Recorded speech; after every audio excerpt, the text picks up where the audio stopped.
I was 17 when my world collapsed in the most brutal way imaginable. Coming home from school in Phoenix, Arizona, I found our house completely empty.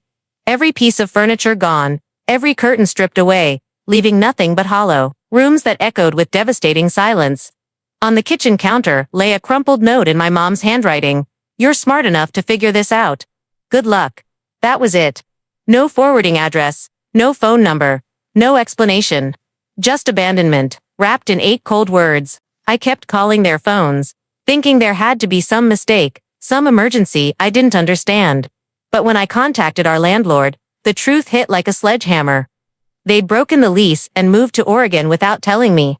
I had exactly 1 week before the locks changed, and I had nowhere to go. For 3 desperate nights, I bounced between friends' couches, trying not to overstay my welcome while my pride crumbled. On the 4th night, with my last 80s, I rented the smallest storage unit one could find. That 10-by-10 concrete box became my home. I spread an old sleeping bag on the floor, hid my few belongings in the back, and told myself it was just temporary. I showered at Planet Fitness when I could sneak in, survived on dollar store ramen and peanut butter sandwiches, and used the public library's computers to search for work. The humiliation was crushing, but I refused to let anyone know how bad things really were.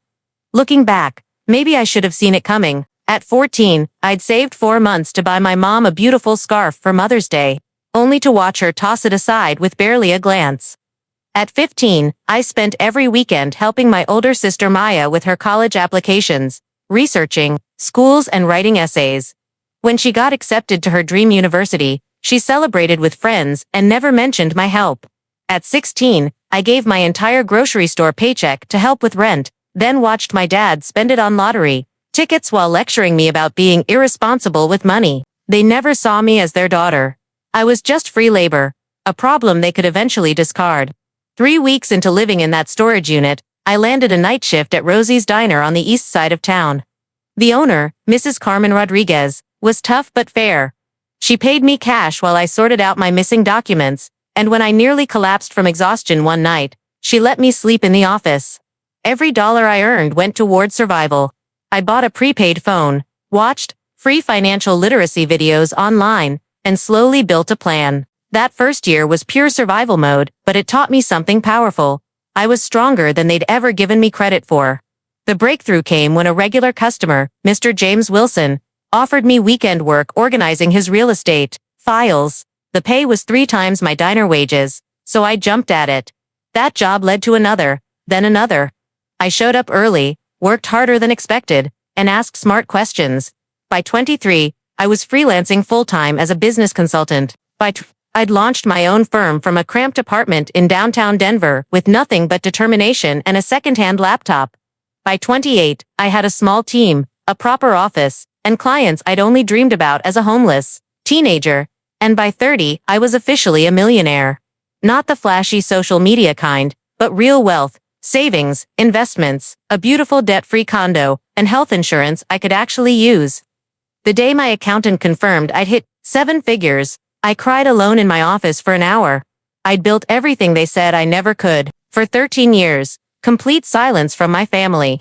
No calls, no letters, nothing. Then a podcast interview I did about overcoming family abandonment went viral, hitting 2 million views in 10 days. My inbox exploded with messages from strangers, sharing their own stories. And buried among them were 2 emails that made my hands shake. The first was from my mother. "Saw your interview. Very proud. Maybe we should reconnect."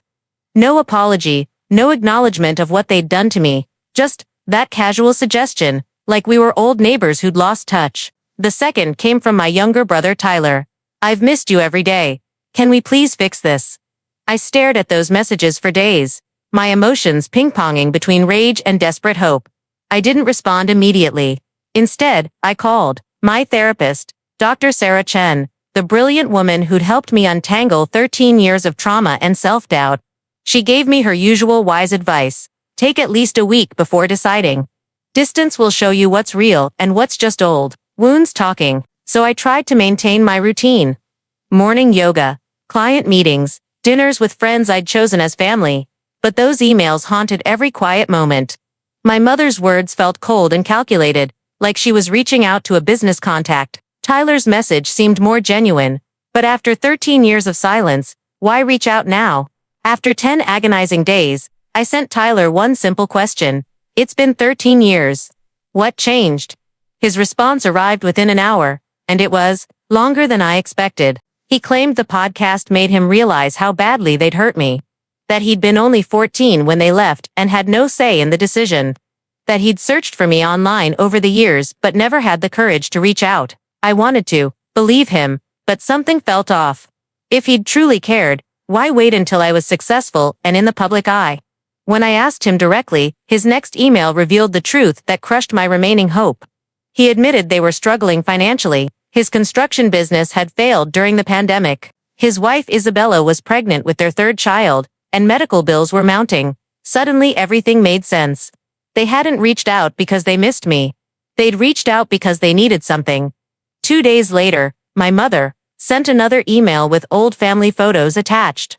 Me, as a baby, all of us at the Grand Canyon when I was 8, Tyler and me building a snowman in our backyard. Pictures from a life that felt like it belonged to someone else entirely. At the bottom, she'd written, "We made mistakes. We want to make it right." When I showed these messages to Dr. Chen, she reminded me of something crucial. You have all the power here. You can set any boundaries you want. You don't owe them a single thing. But there was still a part of me, stubborn and desperate, that needed to hear them out. I decided to meet Tyler first, just him, no parents involved. We agreed on a coffee shop in Albuquerque, halfway between our cities. I flew in that morning, checked into a hotel, and spent 2 hours pacing before heading over. When I walked into the cafe at 3 o'clock, I recognized him immediately, despite the extra weight and receding hairline. He stood when he saw me, but I didn't hug him. We sat across from each other like strangers forced to share a table. The first 30 minutes were painfully awkward. Weather, his drive, my flight, surface-level pleasantries that felt like walking on broken glass. Then, he cleared his throat and said the words I'd waited 13 years to hear. "Emma, I'm so sorry." His voice cracked on my name, and he swore he hadn't known about their plan to abandon me until it was too late. That he'd been too scared to stand up to them. That they'd always told him I was the strong one, the one who'd figure it out on my own. I stared at him, my coffee growing cold. "They told you I'd be fine." My voice came out sharper than intended, so I told him everything. Sleeping on concrete floors, eating peanut butter for every meal, showering at the gym, working nights just to survive. His face went white, and he buried his head in his hands. "I didn't know," he whispered. "They told me you'd chosen to stay behind, that you had friends who'd take you in. They made it sound like your decision. All lies, designed to ease their guilt and keep their remaining child from questioning their choices." By the end of our meeting, I wasn't sure what to think. Tyler seemed genuinely remorseful. He showed me pictures of Isabella and their kids. Talked about his work as an electrician. Surprisingly, he never asked me for money, which I hadn't expected. When we parted, he hugged me tightly. I let him, but couldn't bring myself to hug back. That night, my phone rang with an unknown number. Against every instinct, I answered. "Emma." My mother's voice was thinner than I remembered, with a rasp that spoke of too many cigarettes and too much stress. I almost hung up immediately, but curiosity kept me listening. She launched into a rehearsed speech about how proud she was, how she'd always known I'd succeed, how special I'd always been. I let her empty herself of pretty words before asking the question that had burned in me for 13 years. Why me? Why was I the one you left behind? Her answer was delivered with chilling matter-of-factness. "We were drowning in debt. Emma, we couldn't support all 3 kids. You were always the smartest, the most resourceful. We figured you'd contact social services and end up with a better family than we could provide. We thought we were doing you a favor." I hung up before she could say another word, blocked her number, and threw my phone across the room. The next morning brought an email from my father, his first contact in over a decade. No apology, no acknowledgement of abandoning his teenage daughter, just a detailed list of his current problems, medical bills, failed business ventures, the cost of Isabella's upcoming C-section, and potential eviction. Then came the real purpose of his message. "If you could help the family financially, it would mean everything to us. We know you've done well for yourself." There it was, the truth behind their sudden desire to reconnect laid bare. I forwarded the email to Dr. Chen with a brief note, and there it is. She called within the hour, even though it was Sunday morning. We talked about boundaries, about the difference between reconciliation and enabling, about how financial help often becomes a bottomless pit with people who've never respected your limits. By Monday, I knew exactly what needed to happen. I sent Tyler an email. I'm glad we met, and I understand you were young when it happened. But if we're going to have a relationship now, there will be strict boundaries. No money, no loans, no involvement with our parents until they take full responsibility for their actions. If you can accept that, we can move forward slowly. His response came back instantly and revealed everything. Really disappointed in you, Emma. Our parents are struggling, and families should take care of each other. You're being incredibly selfish with all your success. The old guilt buttons they'd installed in me lit up like a pinball machine, but this time I didn't respond. Instead, I booked a flight to Hawaii. 3 days later, Tyler left a voicemail, apologizing for his tone, claiming he respected my boundaries and still wanted a relationship. I wanted to believe him, but when he called the following week asking if I'd meet our parents for just an hour while they visited him, my chest tightened. With familiar anxiety, I'm not ready for that, I told him firmly. He pushed, then backed off when I went completely silent. That night, I had an emergency session with Dr. Chen over video call. She said something that hit harder than I expected. You're not afraid, because you hate them. You're afraid because part of you still craves their approval, still wants them to love you. It was true, and I hated that it was true. The next escalation came 2 days later via text from Tyler. Mom cried all night when I told her you wouldn't see them. Dad says he might just drive to your city anyway to talk sense into you. By the weekend, they'd done exactly that. The first warning came from my building's security guard, Roberto. Miss Martinez, there's a couple down here asking for you. They won't give their names, but they seem pretty determined. My stomach dropped to my feet. I didn't need names. Don't let them up, I said quickly, my voice shaking. 5 minutes later, my phone rang with an unknown number. I let it go to voicemail, then listened with trembling hands. My father's voice was sharp and impatient. Emma, we drove 9 hours to see you. Stop acting like a spoiled child. We deserve a chance to explain ourselves. Delete. Block. The next morning, pounding on my door woke me before sunrise. Through the peephole, there they were. My mother in a faded coat, my father standing rigid, beside her. Emma, please. My mother's voice cracked through the door. We just want to talk to you. 5 minutes. I stayed silent, back pressed against the wall until their footsteps finally faded. I called building security and told them to never allow these people up again. Roberto offered to call the police, but I wasn't ready for that yet. Then I called Dr. Chen, who came over during her lunch break, sat with me while I cried, and reminded me firmly, this is harassment, not reconciliation. You owe them absolutely nothing. 2 days later, my phone buzzed with another call from the lobby. Miss Martinez, there's a woman down here with a small child. Says her name is Isabella and it's about family. Tyler's wife. For a moment, I considered refusing, but something in me needed to hear what she had to say. Send her up, I said reluctantly. When she knocked, she looked exhausted, dark circles under her eyes, a toddler asleep against her shoulder. I'm Isabella, she said softly. I came alone because I wanted to talk without all the drama and manipulation. I stepped aside and let her in. She laid her son Miguel on my couch, covered him with a throw blanket, then sat at my kitchen table. Her words came out in a rush. I didn't know the truth about you until last year. Tyler told me you'd run away at 17 and cut all contact. I thought it was strange, but I didn't push him for details. Then I heard your podcast, and I confronted him about the inconsistencies. That's when the real story came out. She looked down at her hands, clearly uncomfortable. I had no idea they were planning to ask you for money.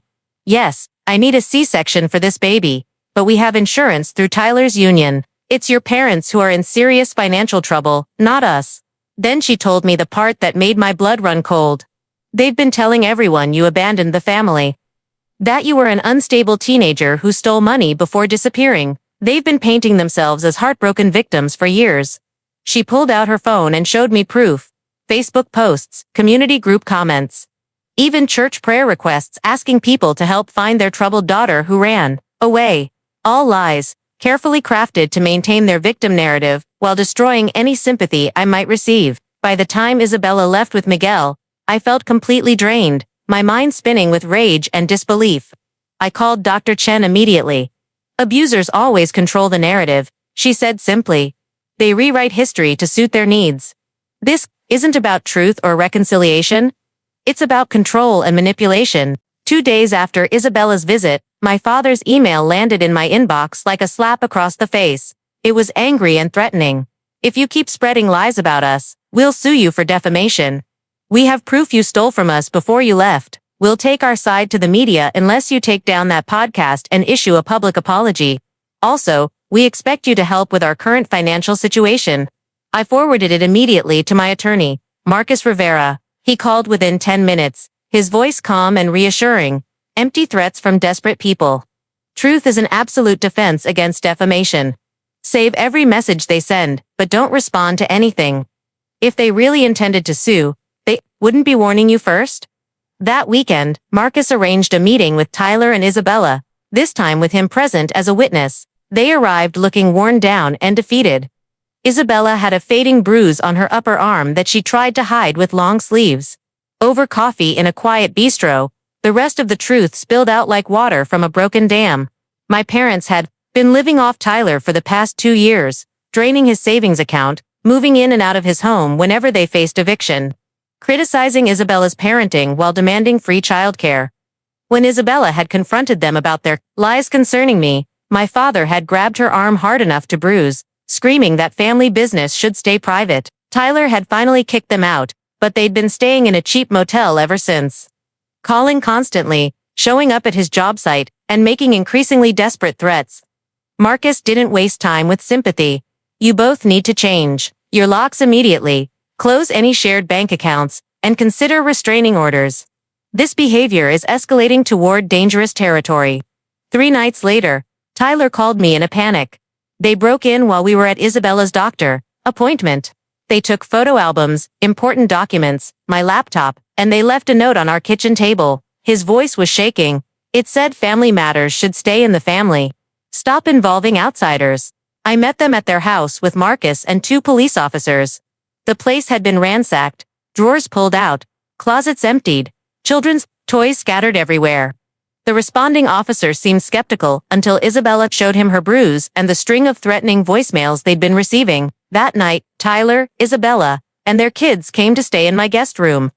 For the first time in years, my home was full of laughter and warmth. We ordered pizza. The kids built blanket forts in my living room. And for a moment it felt like what family was supposed to be. Safe, chosen, protective. The next morning, Marcus filed emergency restraining orders for all of us. Court was scheduled for the following Monday. In the courthouse hallway, I saw my parents for the first time in over 13 years. They looked smaller and older, but their eyes still carried that familiar mixture of entitlement and rage. Inside the courtroom, Marcus methodically presented our evidence. The break-in, the threats, the harassment, the long history of abandonment and manipulation. When it was their turn to speak, my father claimed it was all a misunderstanding, that they just wanted to reconnect with their children. My mother dabbed at her eyes with tissues, playing the grieving mother role perfectly, but the judge wasn't buying their performance. Did you abandon your minor child and move out of state without providing for her care? Silence.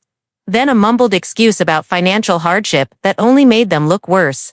The gavel came down. Decisively, 3-year restraining orders for all of us, with immediate arrest for any violation. Walking out of that courtroom felt like shedding a weight I'd carried since 17. On the courthouse steps, Tyler hugged me properly for the first time in 13 years. "I'm sorry," he said, his voice breaking. "For not protecting you then, for believing their lies about you. We're okay now," I told him. "We have each other, and that's what matters."